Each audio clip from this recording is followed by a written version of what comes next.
All right. Well, thanks everybody for being here. We're just gonna introduce ourselves and then we'll jump into our fun agenda and great panelists that we have. So we're really excited to have you all here. Very fun to see some faces.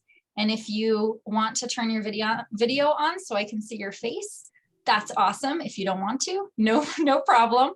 In the world of Zoom, I love seeing the little squares of faces. So thanks so much for being here. I'm Kayla Birdsong. I'm the CEO of Fresh Food Connect.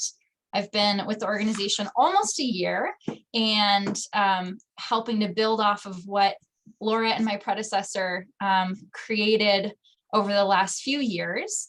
And I'll let Laura introduce herself real quick, and then I'll give an overview of the organization.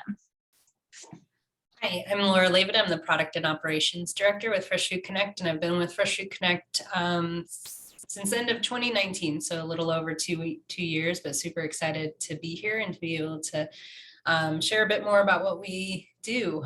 So thanks, Kayla. Yeah, and Laura is the person who is in direct communication with all of our operators. So the operators that you'll hear from today on the call interface with Laura as their main contact. And I will say that when she doesn't know I'm going to say this, but when I started and I interviewed our current operators, every single operator told me how much they love working with Laura. So she's a good one.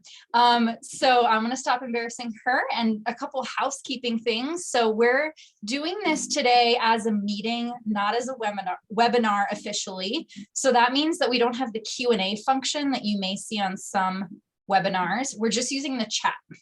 So put your questions if you have them later in the chat. You're welcome to write those in at any time, or we will have a time at the end where I'll ask you for questions, so you can write them in then.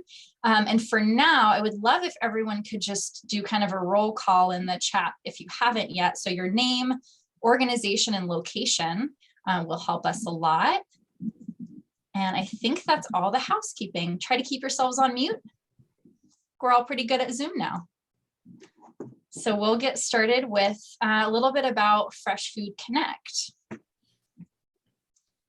Okay, so who is Fresh Food Connect and what do we do?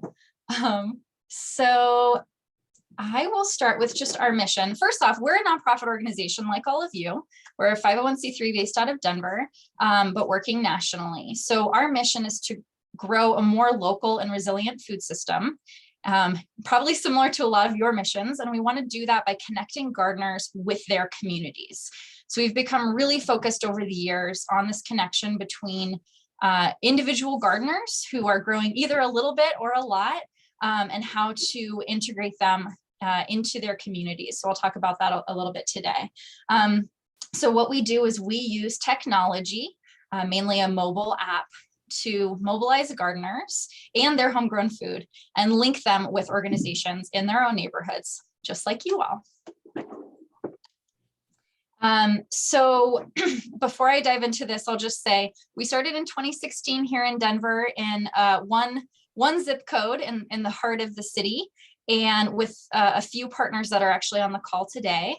And today we are now working with 70 partner organizations that we call operators across the entire US, pretty much all four corners, and a lot of states in between. I think we're in 27 states now, plus Washington, DC and Guam, expanded beyond the continental US last year. So why we are doing the work that we're doing is because we see a huge opportunity. Of course, you all work in on the challenge side every single day. I don't need to tell you all about hunger in this country, so I won't. We're all here for the same reasons. But the unique opportunity that we see in the food system is homegrown food, is people growing food in community gardens and in their backyards and front yards and kitchens. And so a little bit to exemplify what we mean, 35% of Americans have some kind of a home garden or community garden. That is millions of people across the US. It's a lot of food that is being grown. There's about 35,000 community garden plots nationwide. And the average yield is 400 to 600 pounds of fresh produce for the average gardener, which is way more than I'm able to do. But there are some gardeners that are really skilled. And we see that, gardeners are very generous. We have had this experience over and over again. You'll hear from two of our favorite gardeners today, but there really hasn't been this kind of organized effort to help them channel that generosity into food access in their own neighborhoods. So a survey that we did a couple of years ago showed us that 89% of the gardeners that were working with us had never officially donated their produce beyond giving it to a neighbor or a friend. So huge opportunity here. So how it works, if you haven't figured it out already, we work with individuals who grow any amount of food. They interface with our app, which is free for gardeners. And they are connected with you all, with local hunger relief organizations, which again, we call operators. So we're going to use that word a lot today. Operators of Fresh Food Connect. And the idea is that we are the tech piece. We're a resource and a tool, but really we're all about building that connection between individuals in the neighborhood who are growing some amount of food and you, the organization, that are already doing really good work in your community. That's community-led, on the ground, trusted, established, and pulling in a new source of food and a new source of support from individuals that might not be working with you already. And I already went into the value proposition here. So more food that's hyper local, right in the neighborhoods where you all work, engagement of the community, and maybe, we're usually seeing a different pocket of the community. And then a way to connect the gardeners to your organization. And then you get to also join this amazing network of, like I said, 70 plus, which it's growing almost every day. So 70 food access organizations across the country that talk to each other often and share learnings. Okay, so we are very lucky today to have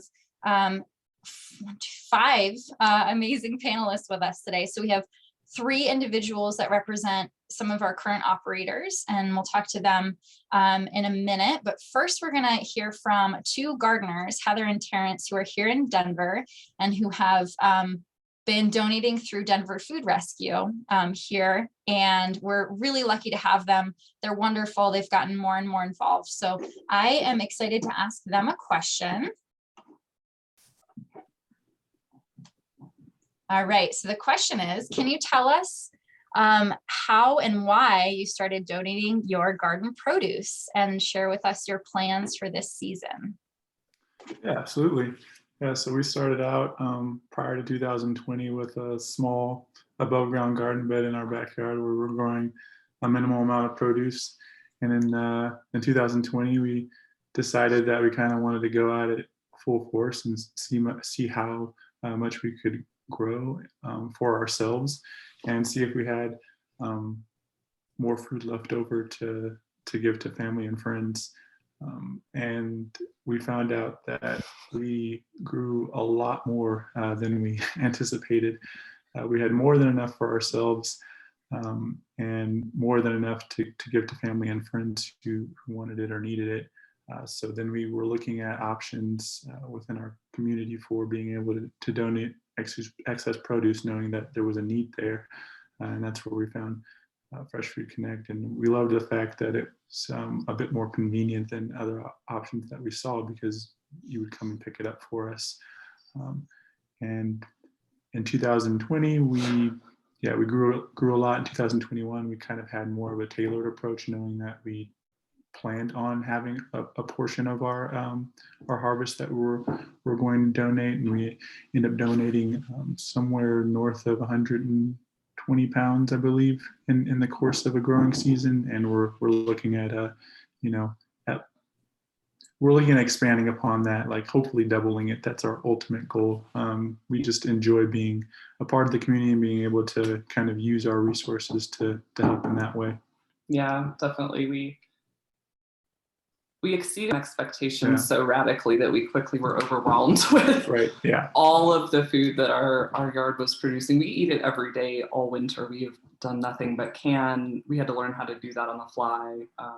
Because really, like, our garden was, we intended to expand it, but I think with the quarantine in 2020, our plans got kind of doubled. And then last year we added on to it as well. So this year is the first year that we're not expanding into another part of our yard or adding more growing space. And so we think we're actually able to better anticipate what we want to donate. And now that you guys gave us that nice list of what our community wants, we know that there's some plants that we can put in that we may not even ever want to harvest some of those things for ourselves this year. We plan to donate a lot of tomatillos and a lot of tomatoes and a lot of things that people actually recognize culturally in our neighborhood. So we're really excited about that.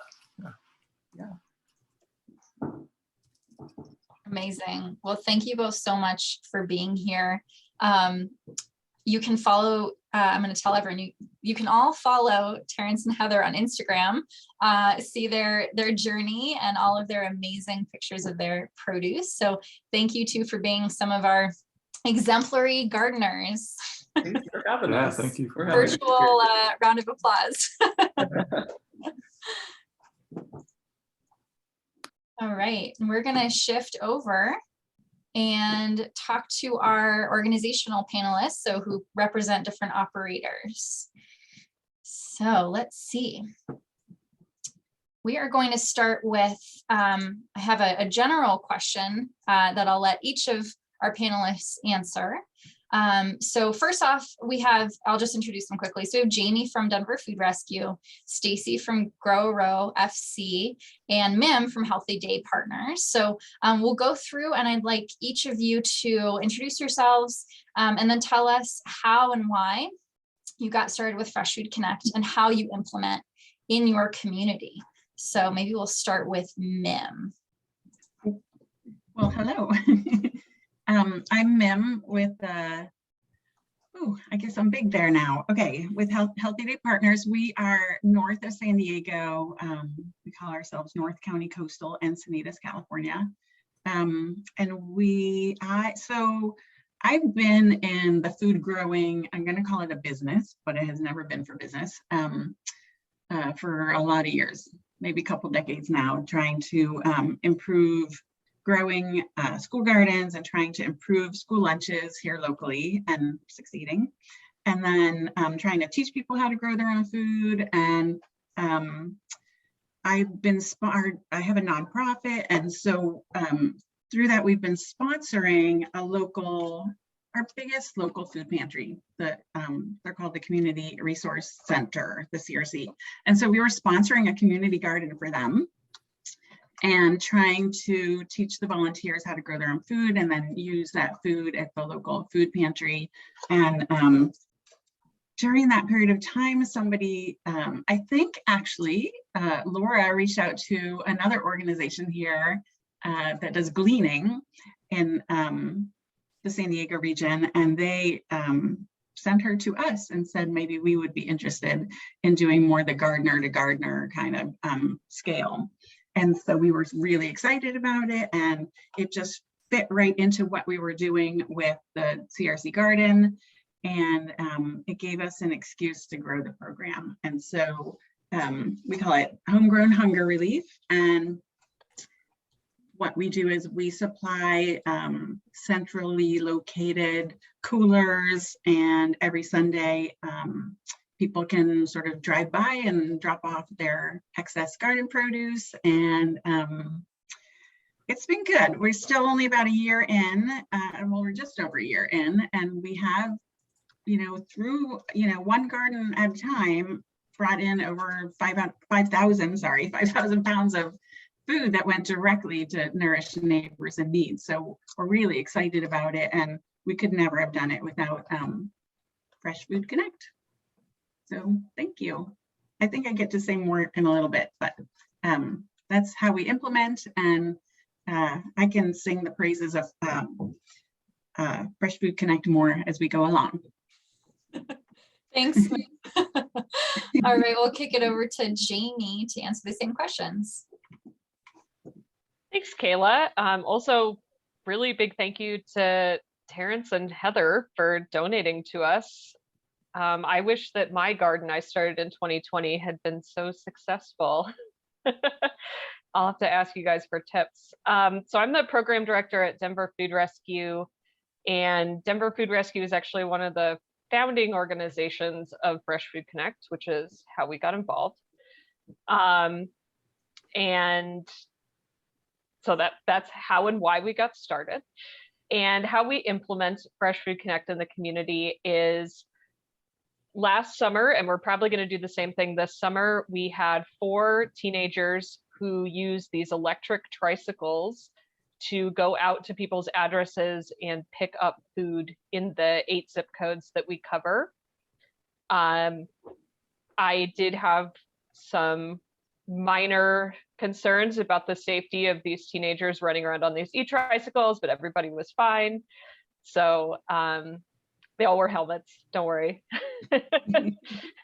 And yeah, we had huge success from it last year. I think we got about 5,400 pounds of food over the summer through Fresh Food Connect. And Denver Food Rescue has 22 no-cost grocery programs throughout Denver. We were able to bring food to 4 of them from Fresh Food Connect. Yeah, Laura's showing pictures of the trikes. They're pretty fun. They're basically like a pedicab, and where the passengers would sit is a big metal box which can hold cargo. And we would put coolers in there with ice packs to preserve the food when it was hot. And so 4 of our no-cost grocery programs received donations from Fresh Food Connect last year. And all the feedback that we got about the produce, people love the produce because it's so fresh. It's so beautiful. So yeah, we love this program. Really excited to get started with it this summer. And also love working with Kayla and Laura. Thanks, Jamie. We love working with you too. And now I will kick it to Stacy for the same questions. Yeah, hey, big fan of working with Laura too. So I actually got to meet her in person. I was very excited about that. So I'm Stacy Evers. I'm the chair of Hands on Harvest. We are also a pandemic baby. We started as Grow Row FC in May 2020, which was just a community initiative at the time to get gardeners just to donate to their, because the food banks were like losing their minds and the demand was crazy, and you know, we all know how that went. And so it was really just a community initiative to get people to get their produce, to excess produce to food banks. And then last summer we incorporated as Hands on Harvest. We're in, like I said, in Northern Virginia, and what we do is we have a number of different ways that people can volunteer with us. They can be growers and they can deliver directly, or they can be a host. And that means in neighborhoods and at farmers markets, people can sign up and accept donations of produce. So you can be a grower and take it somewhere else in the neighborhood, or take it to your local farmers market. And then that person will get it there. We also have couriers who just pick up from growers and farmers and get them to the food bank. And then we have mentors. So we have a whole bunch of different ways. And so it was like fun working with Laura about how exactly we were going to use the app. And we ended up doing it with growers being able to log in. And that's been really useful. I think a lot of our more tech savvy growers have really liked having the app because it's super clean and easy to like report their donations, because we do ask that everybody who donates report to us. And so the first year where we started in May and we had like 5 months of donations, it was about 6,000 pounds. And last year we got to 11,600 pounds. And that's just almost primarily from backyards. We have one farm, but like I said, we're like in the DC suburbs, so there just aren't a lot of farms. But we're just really looking forward to working with you all and super excited. It's like, it's been so fun. It was our local, one of our biggest food distributors that told us about Fresh Food Connect. I think Laura had reached out to them and then she bunked it over to us. And at that time, it was just like maybe a dozen. So it's been super cool watching you all just like Fresh Food Connect just explode. So it's very cool. Thanks so much, Stacy. And it's been pretty amazing for us to grow so quickly as well. And that's because of you all. As you all just heard from these three operators, and you'll continue to hear from them. It's really all about the work that you're already doing and how we're supporting that. So that our success is your success. So I'm going to kick it over to Laura, who's going to continue our panel with some specific questions for these panelists. And I swear we did not pay them to say that they like us. Because I didn't, I swear. So yeah, I am going to ask Mim a question. So, you know, you guys started last year, and how much flexibility did you have in your program design or implementation? And was there anything that was unexpected that came out of your participation with us?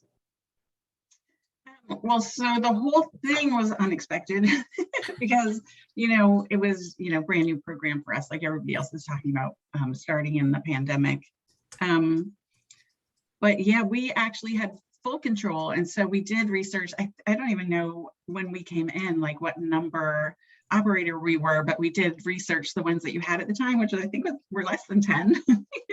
And, you know, got all of our ideas from them, and then, you know, kind of quickly just put our own signature on it and just wanted to make it as inviting as possible. We don't have an office, so to speak, or a place where people come and volunteer.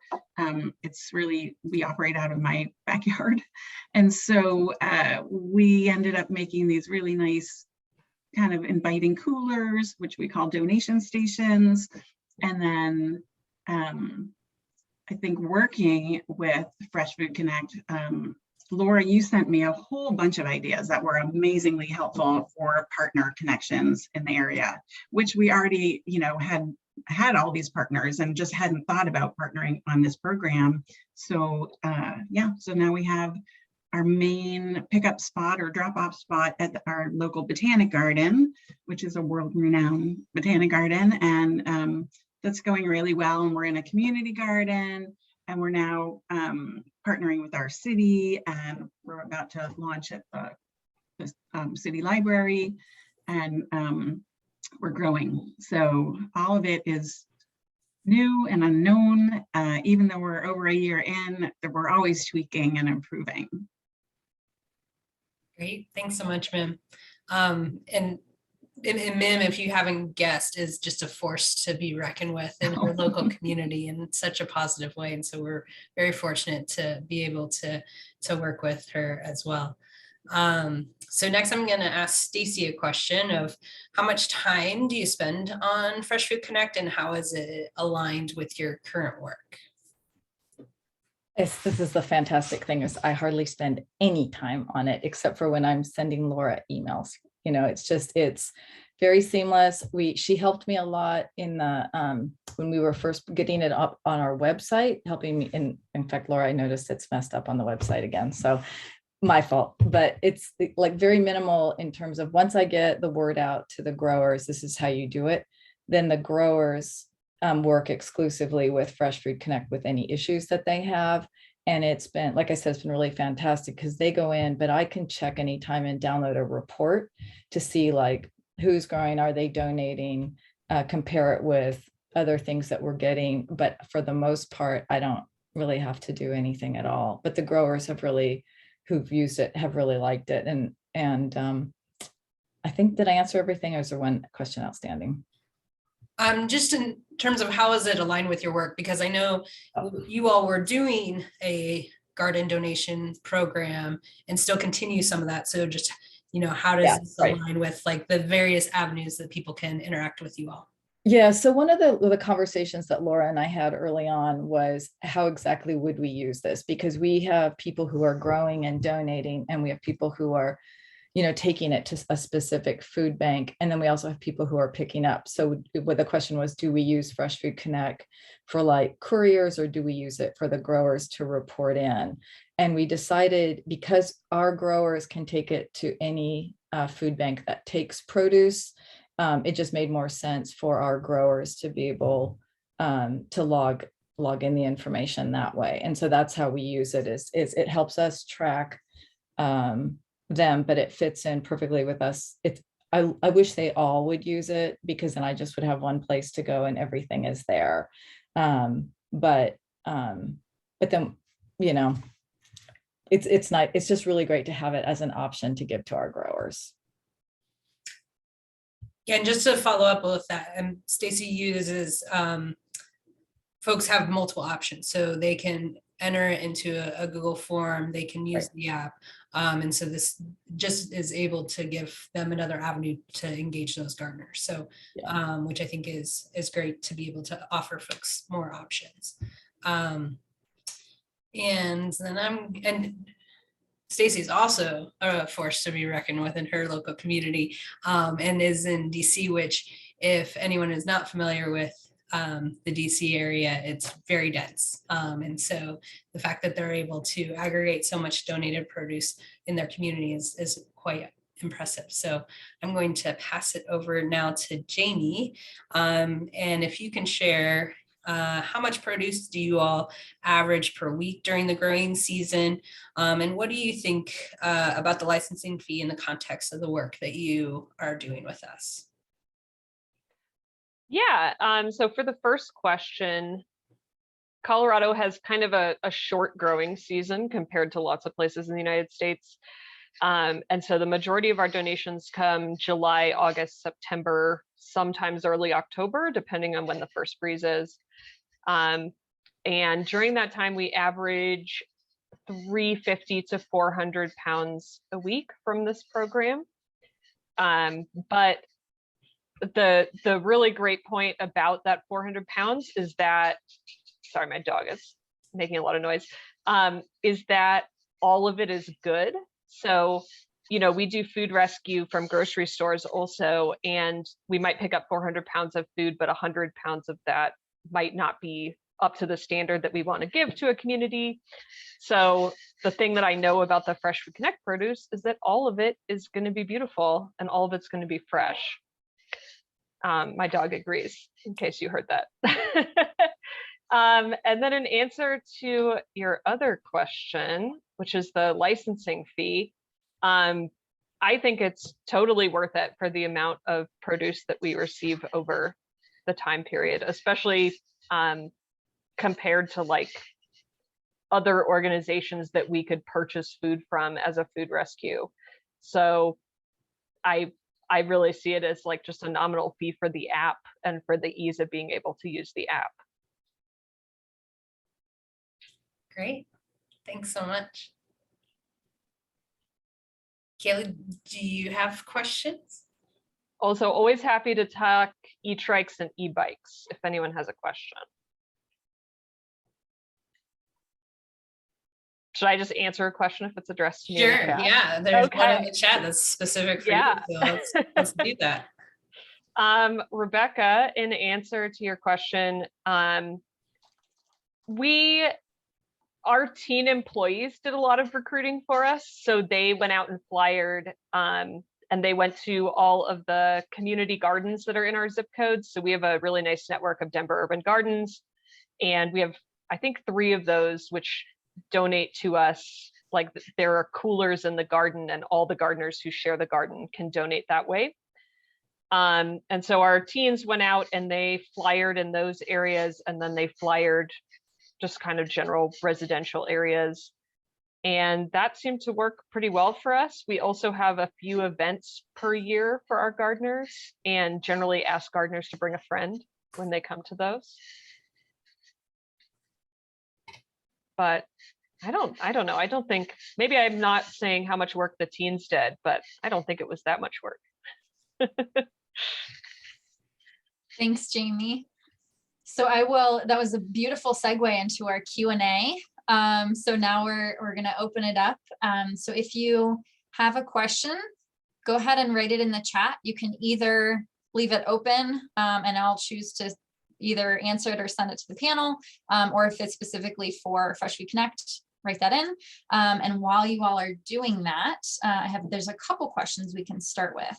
So Corey asked, when will this be available in Northwest Missouri? So I thought I could just kind of take a step back and explain how it actually works. So if there is an area that currently is not activated, that's the word that we use by Fresh Food Connect, how it becomes activated is through organizations like you all. So an operator signs on and they say, okay, I am going to claim this area, and we're zip code based, which sometimes is helpful and sometimes is confusing, but generally, so an organization would come on, say, I want these, 2 zip codes or 15 zip codes in my area. And that means that that organization or operator is going to receive all of the garden donations that happen in that area.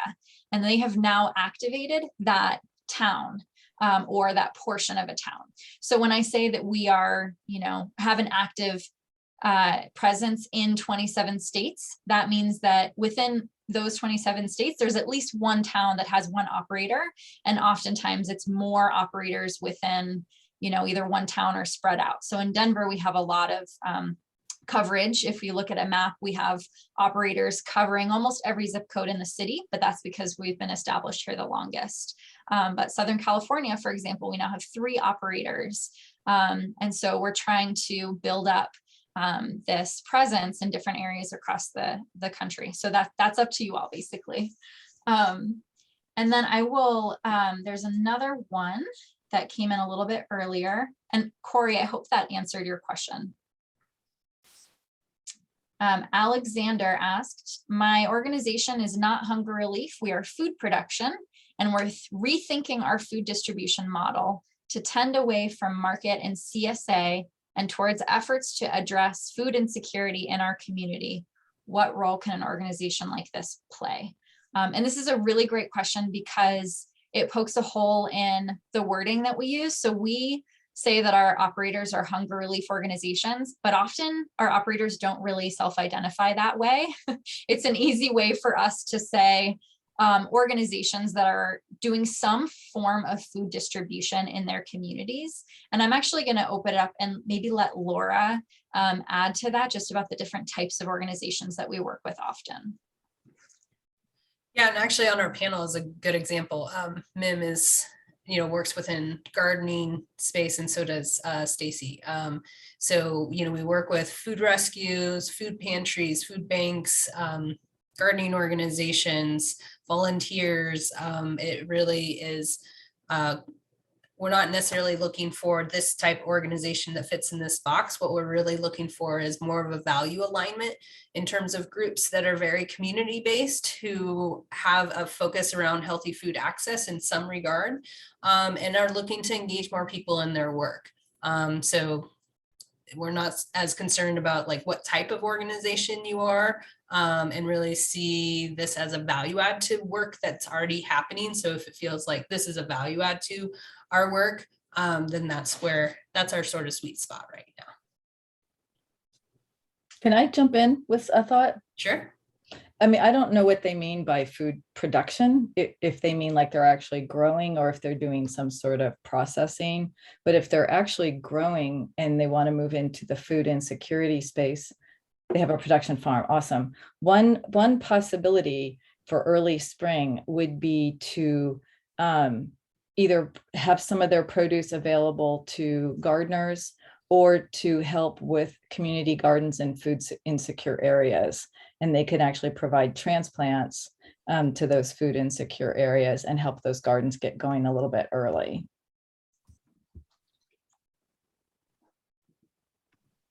That's what we do, if I'm allowed to jump in. And it kind of ties into somebody else's most recent question, that because we're already teaching food insecure folks how to grow their own food, and then we're teaching kids in the school gardens, we have a lot, probably at the moment, I probably have at least 4,000 seedlings in my backyard. So we donate those to the growers as well. So anybody who wants to grow, if they sign up for Fresh Food Connect, we will give them free seedlings, free organic seedlings. And yes, we also give out seeds at, whenever we're tabling somewhere or wherever we have the cooler set up. Always organic. Thanks, Mem and Stacy. That's great. So the questions are flowing in. I'm fielding them. I want to ask this question. Carmen asks, does an operator have to have couriers, or can they just be a drop-off site? Does the amount of gardeners who donate tend to increase the longer they've been involved? Do any operators help with providing seeds? So this is a really good question. And I will say that most of our new operators start as drop-off only locations because it is much easier to get started that way. And then, you know, we happen to start in 2016 with the courier model, but as we've grown across the country, we've really found that a lot of organizations prefer to at least start out, like MIM is a great example, as a drop-off location that once they have their footing, may consider doing pickups in the future. Laura, do you want to add anything to that piece of the question? I could add something to it also after Laura. No, go ahead. I was going to say that so we cover a certain portion of Denver, and then the organization that operates southwest of us in Denver, Kaizen Food Rescue, they're a drop-off system, but they have drop-offs at kind of strategic locations. And so it's not like they have to be manning them constantly. I think that they have a network of like coolers that people can drop off into. Yeah, they do pop-up markets, and so they ask people to drop off produce while they're setting up. So, but I think they have some like drop ship kind of also. Yeah. I just wanted to add that we've done some one-offs of offering pickup service, and we triple our response. We get so many more donations when we offer that. We just are not set up yet to do it consistently because we either need the volunteer network or staff to do that on a consistent basis, but that's the direction we're going. And then the second half of that question was, does the amount of gardeners that donate tend to increase the longer that they've been involved? I will say absolutely. We have seen that the first year often is about getting set up and getting, you know, awareness.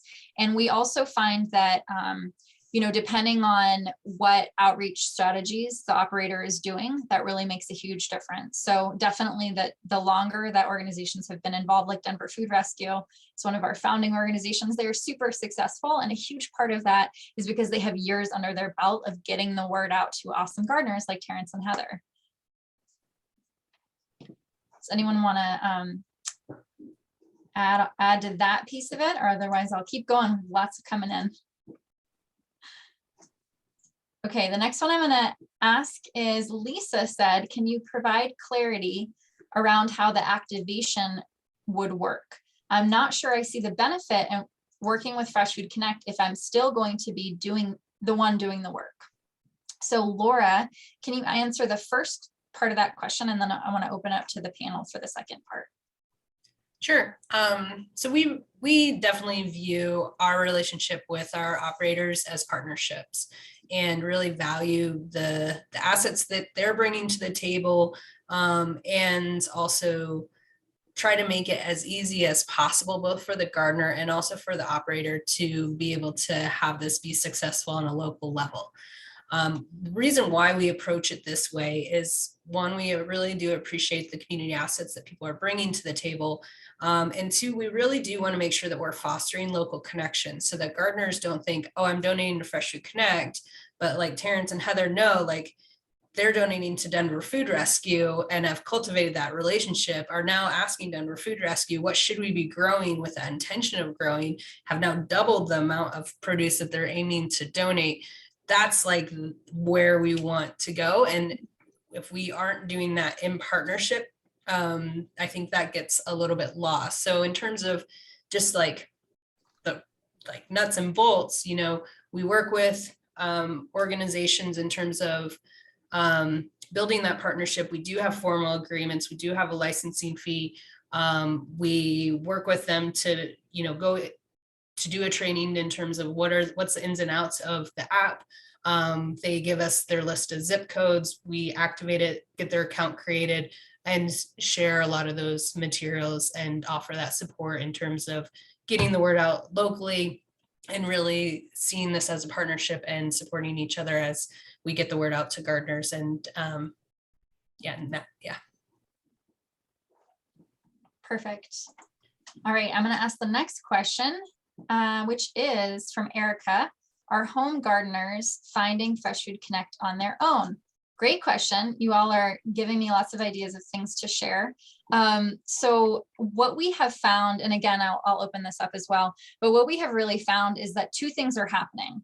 On one side, new operators or operators of Fresh Food Connect are bringing in people in their community who are gardeners. The other thing that's happening is that gardeners are finding those organizations or operators through Fresh Food Connect.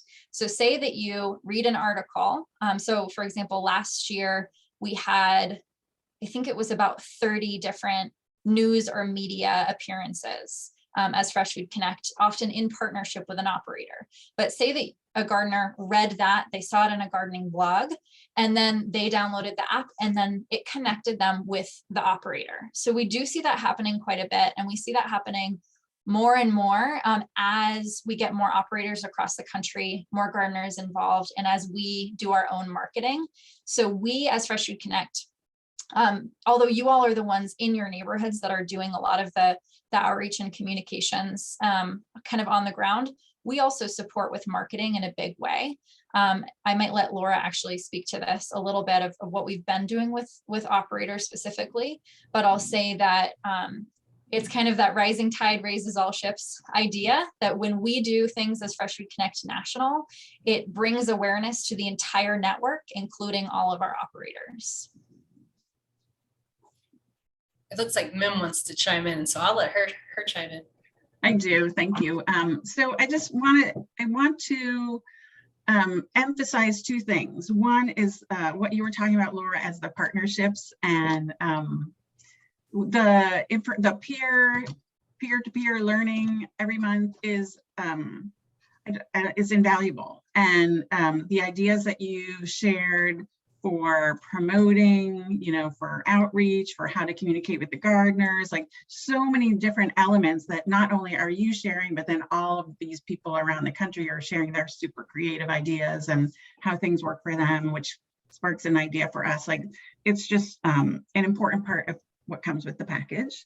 And the other thing I just wanted to clarify, because the people who don't understand the app might not understand that when a gardener comes in and sets up their profile, they enter their zip code, and then that zip code would be triggered to go to their closest Fresh Food Connect operator. And so that's how the gardeners would find you. I just wasn't sure if that was really clear on how easy it makes gardeners to find their local operator.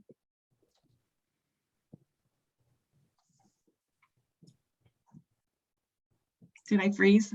Nope. Okay. You did great. I was waiting to see if anyone else wanted to chime in on any of those pieces. I might re-ask one piece of it, which is, now I lost it in my notes, but what's the benefit to working with Fresh Food Connect if operators are still the ones on the ground moving the food around? So would any of our panelists like to speak to that specifically? Stacy, go ahead. I mean, for us, it's just great for like tracking data. And that's like what I find it valuable for, is that, we're still moving stuff around, but we're not having to have this onerous reporting system. I can go at any time. I can look up any grower. I can look up, just do a data report. I can compare from previous years. And so for me, just that data tracking is so great, especially because we are such a small organization and knew that we can't afford an expensive, software to like do this for us. So on that end, it has saved us a tremendous amount of work. When we do our weekly report in, we're always so grateful that we can just get a chunk of the data from you all. So that for us, that would be the biggie. Thanks, Stacy. So we have a couple more. One is, there's been a question around food banks that are, or what we call umbrella organizations that are working with smaller food pantries. And so we definitely do work with some food banks across the country. We have a big one in southern Colorado that covers a lot of the state. And so we do work with them, and how it has worked is that they sign up as an operator and then kind of oversee that connection with all of the pantry points. And I'm going to let Laura add to this. Repeat that, sorry. That's okay. Just if you could speak a little bit to how it's worked with umbrella organizations or food pantries. Yeah. Sorry, I was addressing the licensing fee question. So I did put a link into the document that outlines what that tier structure looks like. So yeah, currently with some of the larger food banks, the way that they have approached it is like Kayla said, as an umbrella. So rather than having, all of the garden produce go to one central location, they're working with their partners to be able to have the information of, this pantry is open on these particular days. They then assign zip codes that are in that area to donate directly to their partner organization. I would say there are a couple challenges around doing it that way. One is you are limited only to drop off. Just the way the system is set up, you can assign zip codes to different locations and have that. But I think the biggest challenge with that setup is that there needs to be really clear and good communication between the food bank and their partner agencies. Because a lot of what we do is push out information to our operators, like Mim, like Stacy, like Jamie, and say like, hey, here's some information to easily push out into your network. With food banks, that means it's going to the food bank and then has to go to the partner agency. And some folks have done it well, and some they've struggled with it. So I would also think about, especially if you're an umbrella organization, not all your partners are equal.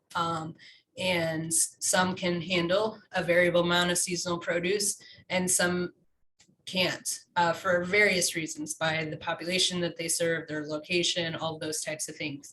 So I would also think about, if you're an umbrella organization, of who in your network makes the most sense to kind of work with on this. So, and actually I would point to Denver Food Rescue, and Jamie, if you maybe want to speak about, because you all work with 30 some odd organizations doing pop-up grocery store programs, and no cost grocery store program, but not all Fresh Food Connect produce goes to all of your organization. So actually, Jamie, if you want to maybe speak a little to that. Yeah, so we have kind of a similar model to that, where we have 22 no cost grocery programs. So we have 22 different community partners that we bring food to. And how Fresh Food Connect works for that is each of those no cost grocery programs operates on a certain day of the week and at the exact same time every day of the week. So we look at our schedule of when we're picking up the food from Fresh Food Connect, and then we look at which programs are on that day and around that time, because we are a direct distribution. And we also look at which programs are most interested in fresh produce, which is, we try to give about 70% fresh produce to all our programs, but some have more of an interest in it than others. And we look at, we think of Fresh Food Connect as just another food source that we're giving to them. So they don't manage Fresh Food Connect through the app at all. They don't manage the pickups at all. We manage all of that for them. And then the way our model works is we have volunteers who bring food from each of our food sources to those community partners. So basically, we treat Fresh Food Connect food the same way we treat like a donation from Whole Foods. Like someone takes that donation and takes it to the community partner. Does that make sense? Yeah, that's great. Thanks, Jamie. No problem. So I know that I missed a couple questions, but I am going to stop our Q&A because we have to end this on time so that you all can do all the other things you need to do, saving the world. So if you had a question that I didn't get to, Okay, Mike is saying for an umbrella such as mine, this program would really be best for the local agencies. Mike, I might recommend that you do a quick one-on-one chat with Laura. And I think that we've had a lot of success with food pantry organizations. It's just as long as there's good communication and a few different things. So that might be a one-off conversation. So if you have a question that we did not get to, please write it again with your email address in the chat and we will circle back with you. But Laura's going to talk about kind of the next steps. My last thing is that if you came on and you didn't put your name, organization, and location in the chat, please do that.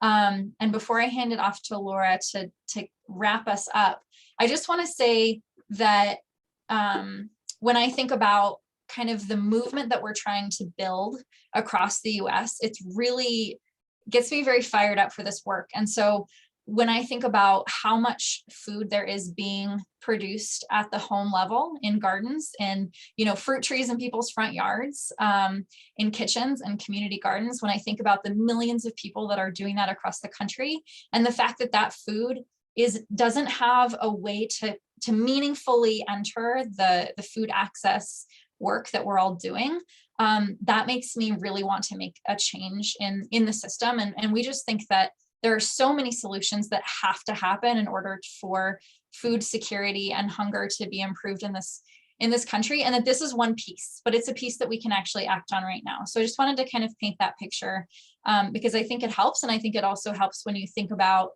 as an organization, joining this network of 70 other organizations, just thinking about kind of that collective impact that we can all have. So Laura, close this up. All right, will do. So yeah, like Kayla just said, the idea of this is small donations that can aggregate to a meaningful amount and can really make an impact in our local communities. Gardeners in our experience are very generous, but don't always have those connection points. So the app is really just meant to help with that. So we really appreciate all of our panelists for sharing their experience. We appreciate you all for coming and joining and listening and sharing. If we didn't answer your question live, we will follow up with you directly.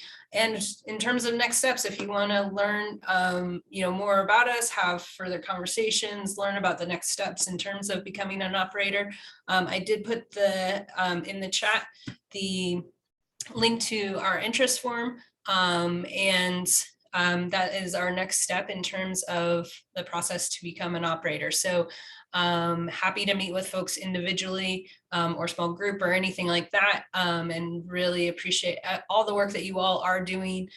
We definitely see this as a value add to this work, and we will, like Kayla said, we are recording this. We will send out the webinar and then the slides after this. So thanks again, everyone, for all your time.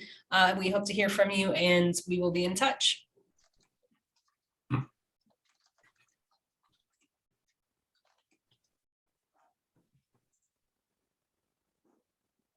Thanks so much, everybody. As I said in the chat, Laura and I will stay here for a minute in case you want to ask us a direct question quickly. Thanks, bye. Going to stop the